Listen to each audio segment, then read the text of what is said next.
নমস্কার। আজকে আমি এমন কিছু মানুষজন সম্পর্কে বলবো, যারা প্রথাগত শিক্ষায় একেবারে উঁচু জায়গাতে চলে গেছে।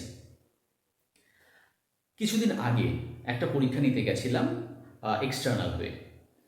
তো সেখানে যিনি ইন্টার্নাল ছিলেন, পরীক্ষার দ্বিতীয় দিনে তিনি বলছেন যে, "স্যার একটা কথা বলি?" আমি বললাম, "হ্যাঁ, বলুন।" বলছে যে, "বেশ কিছু বছর আগে আপনি একটা সেমিনারে একটা পেপার প্রেজেন্ট করেছিলেন। তো আমাদের ভীষণ ভালো লেগেছিল।" স্বাভাবিক, শুনে আমারও ভীষণ ভাল লাগলো। তো জিজ্ঞাসা করলাম যে, "ডিটেইলস কী বিষয়টা?" তো যে বিষয়টা আমি বুঝতে পারলাম সেটা হচ্ছে, আ ২০১৯ সালের দিকে একটা সেমিনারে পেপার প্রেজেন্ট করেছিলাম, যার টাইটেল ছিল "corruption in research in selected universities and it's impact on research aspirants". অর্থাৎ মাস্টার ডিগ্রি কমপ্লিট করেছে, তারপরে নেট সেট পরীক্ষা ক্লিয়ার করেছে, তারপরে যে সমস্ত স্টুডেন্টরা রিসার্চ করতে আগ্রহী, তাদের উপরে ইমপ্যাক্টটা কীরকম হায়ার এডুকেশনাল ইনস্টিটিউটে যে কারাপশনটা চলছে তার।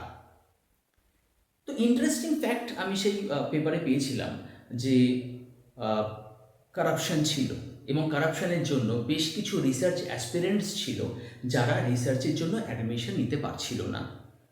আম, তৎকালীন সময়ে যদিও সংখ্যাটা কম ছিল, কিন্তু সংখ্যাটা ছিল, কারাপশনটা ছিল তখনও। সংখ্যায় হয়তো খুব কম, কিন্তু ছিল। আজকের দিনে দাঁড়িয়ে যদি আমরা দেখি, এই ২০২৪ সাল, কারাপশনটা কিন্তু কমেনি। এবং এই যে সমস্ত স্টুডেন্টস যারা রিসার্চ করতে চাইছে, প্রয়োজনীয় যোগ্যতা থাকা সত্ত্বেও যারা রিসার্চ করতে পারছে না, এদের সংখ্যা কিন্তু দিনে দিনে বাড়ছে।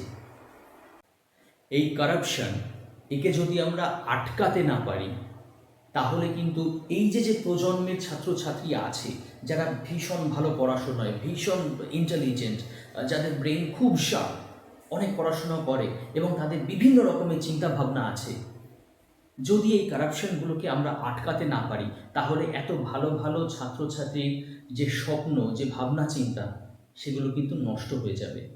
এবং এদেরকে দেখে আমাদের পরবর্তী প্রজন্মের, তারা কিন্তু এই উচ্চ শিক্ষায়, এই জেনারেল ডিগ্রি স্ট্রিমে আসতে কিন্তু আগ্রহী হবে না। তাই সংশ্লিষ্ট মন্ত্রকের কাছে আমার অনুরোধ যে আপনারা এই বিষয়টি একটুখানি ভালো করে নজর দিন, যে উচ্চশিক্ষার যে সমস্ত ইনস্টিটিউশনগুলো আছে, যেন নিয়ম মতন ঠিকঠাকভাবে কাজগুলো চলে। না হলে আমাদের আশেপাশে দেখতে পাই আমাদের জুনিয়র যারা আছে, যে অবস্থায় তারা আছে, দেখতে সত্যিই ভালো লাগে না, সত্যিই ভালো লাগে না দেখতে। তাই অনুরোধ করব যে উচ্চশিক্ষার যে ইনস্টিটিউটসগুলো আছে, সেখান থেকে কারাপশনকে সমূলে উৎপাটিত করতে হবে। সমূলে উৎপাটিত করুন। নমস্কার।